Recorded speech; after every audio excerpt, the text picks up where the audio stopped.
This video is brought to you by Squarespace. Hey train fans, Dan here. Usually I'm out on YouTube covering costume characters that you can meet and greet in theme parks, but today is a little bit different. I'm about to take you on a journey of the single largest meet and greet character I have ever encountered. Say hello to Thomas, a staple of my childhood and the king of the railways. All aboard to the Isle of Sodor as we track down the larger-than-life costumes of Thomas the Tank Engine.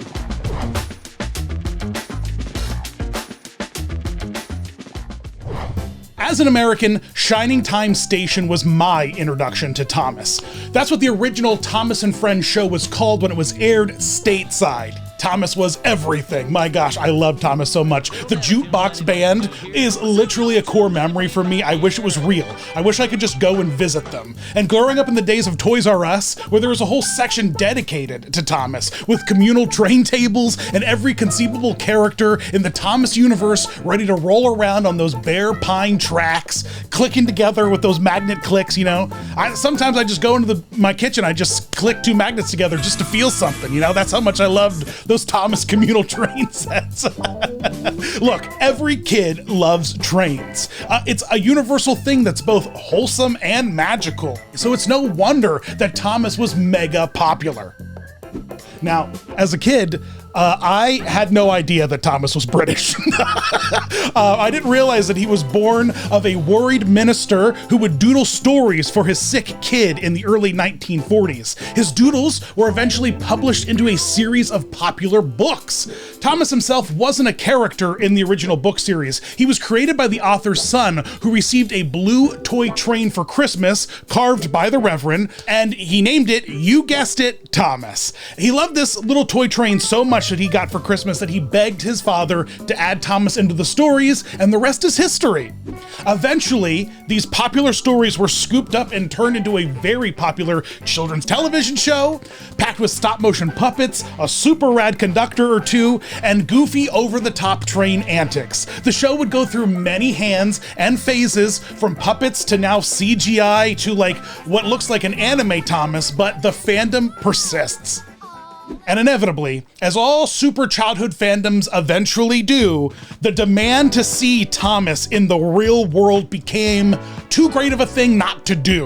In 1971, the Nene Valley Railway is reportedly credited for having the first ever Thomas the Tank Engine built in real life. After the success of the original books, the railway took one of their own trains, a Hudson Clark steam engine, cleaned it up, painting it that signature red and blue, and offering train fans a real-world interpretation of the fictional book character. The resulting experiences brought into the real world perhaps one of the largest single meetable characters in like the history of meet and greets ever. Like I said, this thing is mega, massive, huge. It's a real train with a face. The real Thomas from the books was inspired by an LB and SCR E2 class steam engine. And I know a lot of train enthusiasts are gonna make it a point to make sure that I say the LB and SCR E2 class engine. And so I did it. I said it, and that's what Thomas really is. I don't know anything about trains, but this was the first steam train Thomas. Now this is where the story gets interesting, because on a visit to the railway park shortly after the train's debut, the book's author, Reverend W. Audrey, lovingly dubbed the painted train Thomas. The tank engine has had that name ever since, even though it's not really officially attached to the brand and has faced some serious legal troubles in the past as the Thomas brand has passed from hand to hand. But look, you can't dispute the original author of the book coming to town and naming your train Thomas. You can't take that away from the train, all right? Like, you know, Thomas's papa named this train Thomas. The UK would see many more replica Thomases built throughout the years. I'm sure some of you have even visited them yourselves, but this is the first, and no one can take that away from it. It is the first Thomas that was ever built, so thanks Nene Valley Railway for starting a trend that literally persists to this day. If I were to deep dive into Thomas the Tank Engines in real life, there would be a certain thing that I would have to address. And I have never addressed them before on the Disney Dan channel, but today it changes. Today, Disney Dan covers coin-operated mall rides. Because easily, a lot of you out there had your first Thomas meet and greet with a mall-operated coin ride, or like maybe outside of a grocery store or something. And you as a kid, you just get for that couple quarters, you get that blissful 45 to 90 seconds of rocking back and forth to the sounds of loud gears grinding. But for you as a kid, that's heaven. It's perfection. You're right. You can really escape. You can escape your kid life and really live the fantasy. But for Thomas fans who came across a coin-operated Thomas, it was like, arriving at the Holy Land. And it doesn't matter that Thomas just has a weird static face, he's not talking, and it's just some music playing. That's exactly what the TV show is. All I'm trying to say is that coin-operated Thomases might be better than Harry Potter Hogwarts Land. That's all I'm saying. They were the first. They were the first to give kids the peak immersion before anyone ever wrote a Hogwarts train. Okay. And unbelievably, there are 4 core Thomas coin-operated rideable designs beginning in 1994 and then slowly being upgraded into different versions throughout 95. And now there's even carousel Thomases that you can get on with multiple characters. This is epic, guys. You gotta love coin-operated Thomas, and you gotta tip hat and pay respect where it's due to the coin-operated community. The first Thomas full-scale replica to appear on the scene in America was an unofficial one, thanks to the National Trade Museum in Wisconsin in 1996. They took a repurposed smaller engine that was on site in their museum, painted it, gave it a face, and turned it into Thomas, and kind of made the first unofficial Day Out with Thomas here in America. Something that was going on in the UK with replica Thomases since the 70s. Well, America's we want a piece of that action. And so here was the first Thomas in the US. Unofficial.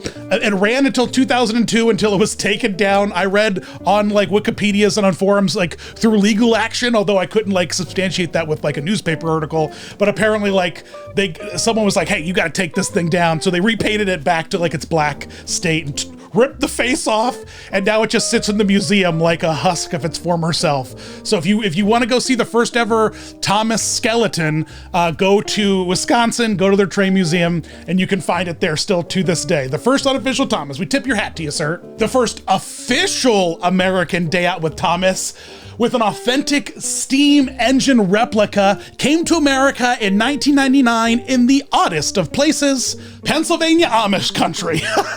My backyard, essentially. Strasburg, PA, to be exact. They took a retired historical Brooklyn steam engine and transformed it into the most authentic replica Thomas ever built. And it still holds that title to this day. When I was there, hanging out with this Thomas, which I did, it was awesome. The management there was very proud of the fact that this is the most authentic Thomas you're gonna find, in America. The location would later go on to be featured in the live-action Alec Baldwin Thomas the Tank Engine movie, and has long since become a treasured location for fans to go and journey to. This is big time, guys. It was in the movie with tiny Alec Baldwin, which is terrifying, by the way. Little tiny Alec Baldwin just walking around, eating carrots and celery and whistling. Ugh. I was fine with George Carlin. George Carlin was a great conductor. Alec Baldwin?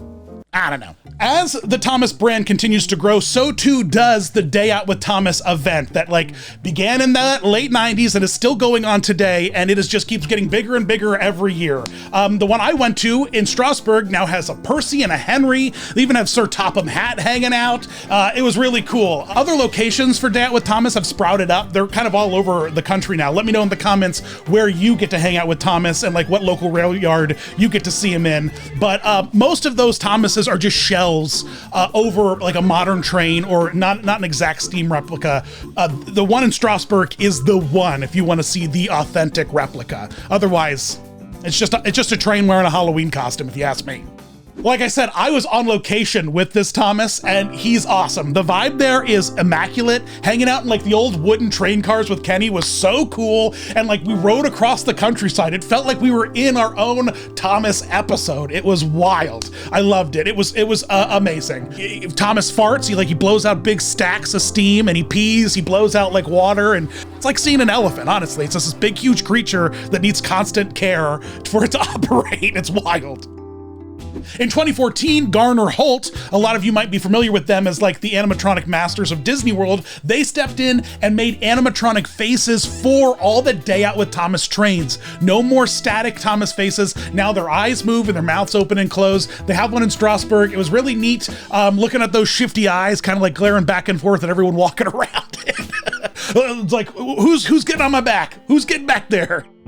Okay, enough about train replicas. Let's get theatrical. As far as shows go for kids, the first ever Thomas and Friends Big and All Aboard live tour might be one of the most epic children's programs I have ever laid eyes upon. Holy cow. They even managed to break a Guinness Book World Record by producing the show by making the world's largest model trains, which by definition, all of these huge Thomas and Friends operated as, because there were hundreds of feet of track that were used in huge arenas. Imagine Disney on Ice, but they roll out grass instead of ice, and they build a huge train park with a huge train shed and a bunch of huge functional trains inside of it. It's just honestly bananas. It feels like you're in Honey, I Shrunk the Audience, but like they took the chunk of the audience and butted it up against one of those Toys R Us play tables, you know, with all the larger than life, like, you know, train tracks and all kinds of equipment. There's even a helicopter in this show, guys. Like a helicopter flies in at one point. Bananas, truly bananas. The trains were each individually controlled by the cast inside, operating their facial features and literally driving the trains. You can watch them drive the trains around, actually. They kind of like wave all excited to you like a parade character, completely distracting you from the fact that they're obviously operating the thing with their other hand. The show toured the UK for 2 versions. They kind of like went like for a little over 2 years before it headed to Japan for another run. And now the trains are all retired and they apparently are being stored in like a nuclear silo. It was seen in The Last Jedi. Like they're all out in that big like bunkerish kind of spot. That's an old British nuclear bunker. And while they were filming The Last Jedi, deep in those tunnels were a bunch of defunct Thomas and Friends rotting away. Their faces, they're like rubber faces and all. It's horrific. It's amazing. I want to go. How do I visit these things? They're incredible. There was an eBay listing for them, apparently. They were being sold on eBay, then they ended up in nuclear tunnels. This seems like a Mission Impossible plot, if you ask me. All right, let's get to some theme parks now, because in 2007, Six Flags came out swinging with an incredible partnership with the Thomas and Friends brand. Welcome to Thomastown. That's right. Built at like several Six Flag locations. A lot of Six Flags got Thomas-towns in perhaps the largest expansion in Six Flags like modern history, specifically Six Flags America, which like built a huge expansion specifically dedicated to Thomas. So this was Thomas's first like big theme park add-on expansion. And there will be more, but this is the first. The main attraction was the Thomas ride, obviously. Everyone you want to get hitched up onto Thomas. You want to get on Thomas. Who doesn't want to get on Thomas? But then they had other rides, you know, like the helicopter guy. They had like a cranky crane ride. They had, just basic it's like basic kids land stuff, just with the added joy of the fact that the most basic of kids rides, the kids train, now is a Thomas, because why wouldn't it be? That's the most genius thing ever. And little kids, they thrive, they live for it. But the thing that is hilarious about all of this is that suddenly, and without much warning, as part of a huge bankruptcy in like around 2009, 2010, Six Flags cut off all of their brand partnerships, including Thomas and Friends, leaving a lot of parks that literally just built their Thomas lands, like scratching their head being like, all right, what do we do now? There's one that Kenny visits occasionally that's just like, they just got a pile of defunct Thomas trains just sitting out back. And it's kind of fun researching each individual Six Flags and kind of like learning what became of their defunct Thomas attractions. Let me know in the comments what your local Thomas attractions became at Six Flags. I'm super interested. Like it literally is almost worth its own video. It would be a dishonored to like try to squeeze it all super, because it's incredible. It's so much fun to watch defunct things get like repurposed and repainted. And this is a great example of that. R.I.P. Thomastown.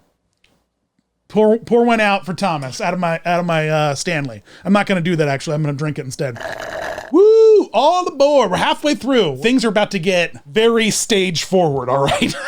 We're about to see a lot of Thomas live productions, and it's awesome. Starting with the 2007 Thomas Saves the Day live. Now, we previously saw that arena show. It was very specific, you know, like Thomas with like a huge park. Forget about that. Let's just go to a traditional Broadway style Thomas show now, where we go to a lot of theaters, more accessible. There are more of them, so the Thomas tour can like move around more regularly. And this is pretty great. It doesn't require tracks. These trains were all free moving. They were like golf carts. The conductor characters would jump inside the back of them and could literally drive them around with a steering wheel. And they had pretty great maneuverability if you watch the show and watch clips from it. Even some of them have like they hitch on like trailers and like train cars and move around with a pretty well done precision. I can't believe it, quite honestly. So it's pretty cool to see Thomas kind of like moving around your local theater. Again, as the conductors are driving these trains around, they're puppeteering the faces. So like as the faces talk and move, they're being operated by someone inside the train, of course. These are like kind of the first versions of these. Much later, we'll see them all being animatronic and controlled by computers. But for the first versions of them, they were puppeteered. This was easily one of the most successful Thomas shows on this entire list. It came out at peak Thomas time, ran for nearly 10 years over multiple countries like Japan, the UK, Korea. Like, this show is huge. Everyone loved this show. And it had another version, which I'll talk about in 2009. But this was like icing on the cake in terms of Thomas productions. This was like peak Thomas. To swing to the other side of that pendulum, to awful Thomas, there is a long run of Singapore Mall Thomas shows, which I lovingly dubbed the Turtle Thomas, because essentially these shows are just a large set piece with like a building front and a train shed, and then the doors open and Thomas just like rolls out, sticks his head out like a turtle. He's like, hey, what's going on out here? Everything okay? Everyone doing okay? All right, I'm gonna go back into my shell where it's safe. And then he like retreats. He retreats into his Thomas turtle. It makes you appreciate the big touring shows, you know, like they managed to get a Thomas into a mall, of all places. It still looks good. You know, it doesn't look terrible. This thing had eyes that moved, but it really makes you appreciate like those huge touring shows and how much effort and work must have gone into like maintaining and making those things happen. But I love you, Turtle Thomas. Thanks for serving the Singapore market well. Now, for theme parks that couldn't afford like a whole Thomas land, a new version of Thomas integration began to crop up in the Thomas Live theme park show for Kidlands. Okay, this is some of these are train wrecks, guys. And the first one of all places popped up at Dutch Wonderland, again in Pennsylvania Dutch Amish country, in my backyard. Dutch Wonderland got the first what I call Peekaboo Thomas show, because it's not even a full Thomas. It's kind of like a flat like pop-up book Thomas, where the doors open and Thomas kind of like peeks his little head out, but he can like steam from his little choo-choo thing, his stack. And it's a small set, it's not big. Like, this show just had like a pop-up car tent over the seating, and it was just this little corner of the park that they stuck it in, because it was just a flat wall piece with like a little flat Thomas that pops out. It doesn't take a lot of space to put these into your parks. I can't be mad about this Thomas, because it technically brings Thomas to his fan base regularly throughout a whole summer. This Thomas was there, and he was there for you. He was like the coin-operated mall ride Thomas. You know, he was always there for you when you needed him. You know, he didn't go away. As long as he was plugged in, he was working. Now, I mentioned that big Thomas live show remounted in 2009, and it had the wildest theme, perhaps one of the most terrifying themes, Circus Thomas. Look, I don't like clowns. I'll just say it up front. I'm not a clown guy. I'm not a clown enthusiast. I'm not big on clowns. Hey, Homer, the section you're supposed to be monitoring is on fire.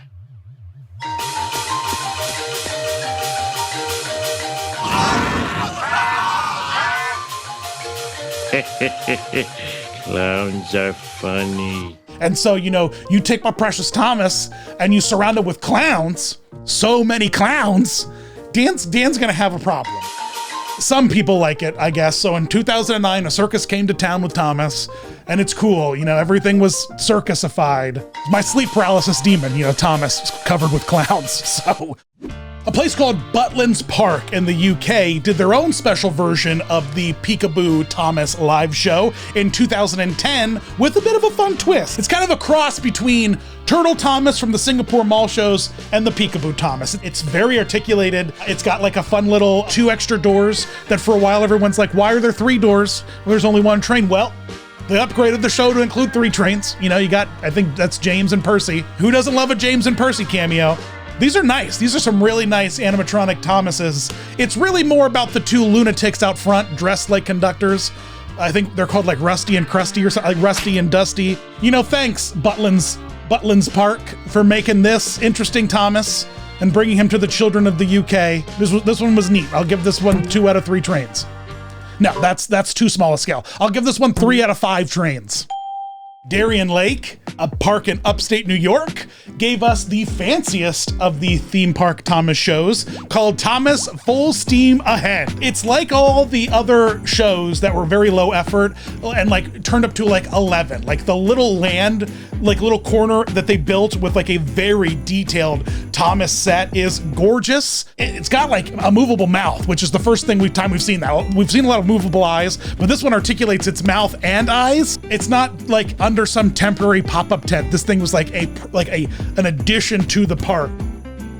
The Asia markets got their own exclusive Thomas touring show in 2012, Thomas and the Hidden Treasure Live. Now, I don't know if it has anything to do with the Hidden Treasure Thomas special, like, because there's a movie called Thomas and the Hidden Treasure, but this is its own thing. It's the Hidden Treasure Live, and it used a lot of technology we've seen in previous touring shows, complete with the fully independent moving trains, and it was, but with like a lot cuter props. It's pirate themed, you know, it's a pirate Thomas show. It looks cute. The trains, while they are similar to previous trains, the faces are all painted a little weird. They all look particularly pained to me in a weird way. I can't put my finger on it, but like when you zoom out at Thomas, his eyebrows make him look angry. He looks like he's cross all the time.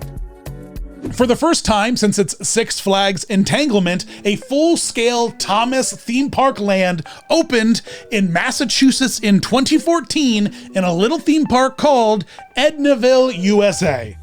This looks like a cute little train park. It had a huge train that went around it, and it seemed like a fun little activity park with, like, you know, ice skating and, you know, a little carnival kind of energy. It was adorable.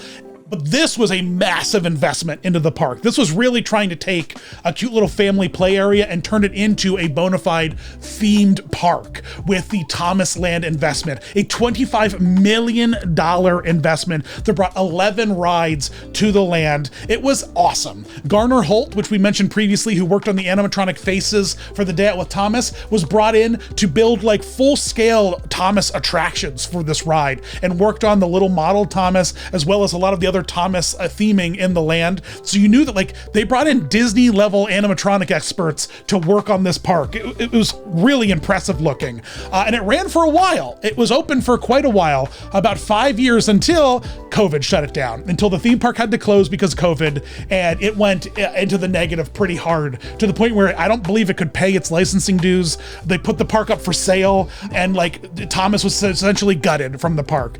The park did reopen post-COVID, but all of Thomas was gone. Like it was just completely removed. All the attractions were rethemed and repainted to the Alpine Village. So that big ride investment still persisted with all those really great kids entertainment rides, like a lot of great flat rides that they invested in here, but now they're just all repainted. So like the helicopter ride. Honestly, I love seeing repurposed things like this. I think it's cool. We love to see theme parks being saved, guys. So head on up to Edaville if you're in Massachusetts.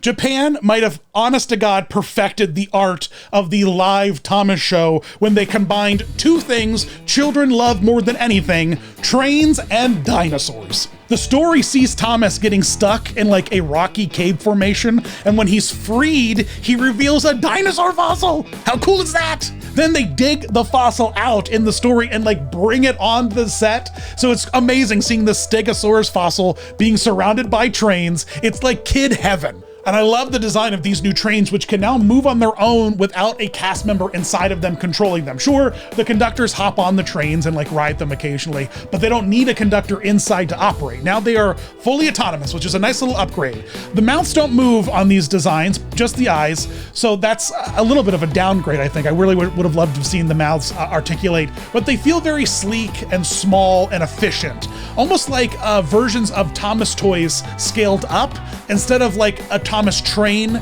a real steam engine train scaled down, if that makes sense. They feel like huge toys, essentially, on the stage, but that's not a bad thing. I highly recommend watching this show above any others that I'm talking about on YouTube. Like, go seek it out. The Treasure of Sodor. It is very, very cute. A couple years after the success of this show, they retooled the entire set, props, everything into a Christmas show called Merry Christmas Sodor. It turns Thomas into Rudolph, effectively, and it's a bunch of royalty-free Christmas songs. It's honestly chaos. It's magnificent. Highly recommended. Santa's there because Mr. Sir Topham Hat. You got you have a rotund man on cast. What do you do with him when he's not Sir Topham Hat? You dress him as Santa, obviously. Now here's a show I had a hard time finding clips of. I found plenty of pictures, I just can't find any video clips of it. Hopefully that'll change by the time Kenny gets to this port of the editing. But in 2022, China rolled out a brand new Thomas the Tank Engine live show based off of anime cartoon Thomas called The Bravest Little Engine of Sodor. Now Thomas these days is like a cartoon anime. It's all futuristic and like, kind of like kawaii style now. And there's like a bullet train that's part of the cast. It's cool. It's like upgraded. Like, it's very popular in Asia. So they took that anime train and made it into new cute little cuddly kawaii Thomas like live action trains. They're so stinking cute. I love him. The new face works so well as an articulated mascot like rubber puppet versus the old Thomas face, which was very much a model train, and this is very much a cartoon, and we're good at making cartoon faces into like articulated mascots. Gorgeous trains, everything is beautiful. They did a remount of it a year later with a very similar name called the Brave Little Train of Sodor instead of the Bravest Little Train, but it's still very popular out there, and kids are loving it. They're gobbling it up, Thomas, in the Asian markets, and I can't blame them. Trains are cool out there. They use them for like, actual train stuff, What do you guys think of the modern anime Thomas? Do you miss CGI Thomas? Because remember when it went from stop motion to CGI, everyone went freaking bananas. Everyone hated it, but then everyone kind of grew to love the CGI, and now it's anime. Like, what Thomas community, what do you think? I know I'm giving you like a lot of homework here. You're supposed to tell me a lot of things in the comments below, where you saw your day out with Thomas, what Thomases you've met and what theme park Thomases you've gone to. There are some that I, left out on purpose because they were just clones of other existing Thomases that I addressed when they first appeared. But I think we did a pretty comprehensive deep dive here on real life Thomas, you guys. All aboard! Last call for anyone who needs a better online presence. All aboard to our video sponsor, Squarespace, the powerful website building tools. Tickets, please. Squarespace gives people a powerful and beautiful online platform from which to create your website. Connect your audience and generate revenue through gated members-only content, manage your members, send email communications, and leverage audience insights all in one easy-to-use platform. Create a community on your Squarespace website with fully integrated commenting systems that support threaded comments, replies, and likes. Use their powerful blogging tools to categorize, share, and schedule your posts too. Extend Squarespace's already powerful e-commerce capabilities with Squarespace extensions. These new third-party tools can help you manage your inventory, promote products, streamline bookkeeping, reconcile and file sales tax, and ship items across the globe. But it gets even better thanks to their next generation website design system, Fluid Engine. It's truly mind-blowing because it's like a drag and drop website design system that you can use on web or mobile. I can customize like every detail. Next stop, professional looking websites thanks to Squarespace. Chugga chugga chugga chugga choo choo. Go to squarespace.com for a free trial, and when you're ready to launch, go to squarespace.com/DisneyDan to save 10% off your first purchase of a website or domain. Well, there you go, train fans. This has actually been super fun. I forgot how much I loved Thomas as a kid. That original Shining Time station really like warmed up my heart to the joys of everything from stand-up comedy to country music. Like, I love the original show, from its stop motion puppets to its over-the-top antics. It really has a special place in my heart that I totally forgot about until I researched this show. Thomas has a very special place in a lot of your hearts. It's honestly the most requested evolution that I've had lately. So there you go, guys. All of you Thomas fans out there, you finally got your evolution. Let me know in the comments what evolutions you guys want to see next. Got some really great stuff cooking in the works, you guys. So some really fun stuff going on over here with Disney Dan. Make sure you check out my new podcast, Fun Fun Fun. It's got its own YouTube channel as well as wherever you listen to podcasts if you want to listen on your audio devices. It's out there. And hey, it's my patrons. Hey, patrons. What's going on? Thanks for supporting me. Thanks for hanging out with me. Thanks for chatting with me in my Discord and vibing. I didn't realize this, but you can join my Patreon for free if you just want like regular Dan updates, and and then you can upgrade into joining like that nice tier that gets you listed here. Come get listed on the Dan videos and help support the wild stuff he does, and see the videos early and chat with me in Discord. Do all that kind of stuff. Well, thanks for watching, guys. I love all of you. This has been great. Conductor Dan signing out. Thanks for watching. Thanks for visiting me across all the holy social medias. Thanks for leaving comments, liking, and subscribing. Thanks for watching the vlog. Thank you.